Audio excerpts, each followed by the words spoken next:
அனைவருக்கும் ஆனந்தமான இறைவணக்கம். ஆன்மீக சிவ சொந்தங்களே, உங்கள் குடும்பத்தின் மீது உள்ள கண் திருஷ்டி தோஷங்கள் அத்துணையும் நீங்க 27/3/2026 நான் சொல்லும் முறைப்படி திருஷ்டி கழியுங்கள். நிச்சயம் திருஷ்டி தோஷம் விலகி போடும். அது எப்படின்னு தெரிஞ்சுக்கிறதுக்கு முன்னால ஒரு அறிவிப்பு. எந்தவித பூஜையும் இல்லாமல், பெரிய பெரிய மந்திரங்கள் ஏதும் இல்லாமல், விரதம் ஏதும் இல்லாமல், கட்டுப்பாடுகள் ஏதும் இல்லாமல் அன்னை லக்ஷ்மி தாயின் அருளை பெற வேண்டுமா?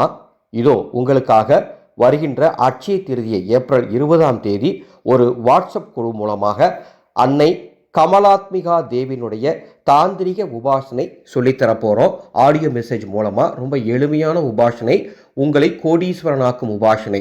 இந்த உபாசனை வகுப்பில் கலந்து கொள்ள டிஸ்பிளேல தெரிகின்ற என்னுடைய வாட்ஸ்அப் நம்பருக்கு அட்சய திருதின்னு ஒரு மெசேஜ் அனுப்புங்க. அதனுடைய பதிவு விவரங்கள் தருகின்றேன். கண் திருஷ்டி தோஷம் என்பது நமது குடும்பத்தில் முன்னேற்றத்தை தடுக்கும், நமது குடும்பத்தின் மகிழ்ச்சியை தடுக்கும். குடும்பத்தில் காரணமே இல்லாமல் திடீர்னு வாக்குவாதங்கள் வரும். குடும்பத்துக்குள்ளே எவ்வளவு பணம் சம்பாதிச்சாலும் தங்காது. இது போன்ற கோளாறுகள்லாம் ஏற்படும். எனவே 27/3/2026 பங்குனி 13 வெள்ளிக்கிழமை இரவு 7:30 மணிக்கு மேலே ஒரு எலுமிச்சம்பழம் எடுத்துக்கோங்க. அதை ரெண்டாக அருங்க. 2 துண்டாக தனியாக அறுத்து ஒரு பக்கத்தில் கொஞ்சம் மஞ்சள் தடவுங்க, ஒரு பக்கத்தில் கொஞ்சம் குங்குமம் தடவிக்கோங்க. தடவி அந்த 2 எலுமிச்சம்பழத்தையும் உங்கள் இடது கையில் வைத்து உங்கள் குடும்ப உறுப்பினர்கள் அத்துணை பேரையும் கிழக்கு திசை நோக்கி நிற்க வைத்து வலமிருந்து இடமாக 9 முறை சுற்றி வீட்டிலேருந்து அப்படியே அந்த எலுமிச்சம்பழத்தை எடுத்துகிட்டு வெளியே வாங்க. உங்கள் வீட்டு நிலைவாசலையும் பார்த்து 9 முறை சுற்றி அந்த எலுமிச்சம்பழத்தை கொஞ்சம் வீட்டிலேருந்து தள்ளி சாலையின் ஓரமாக போட்டுட்டு வந்துடுங்க. நடு ரோட்டில் போடாதீங்க, சாலையின் ஓரமாக போட்டுட்டு கை கால் அலம்பிட்டு வீட்டுக்குள்ளே வாங்க. குறிப்பு, வீட்டுக்கும் சரி குடும்ப உறுப்பினருக்கும் திருஷ்டி சுற்றிட்டு உங்களுக்கு நீங்களே திருஷ்டி சுற்றக்கூடாது. சரிங்களா?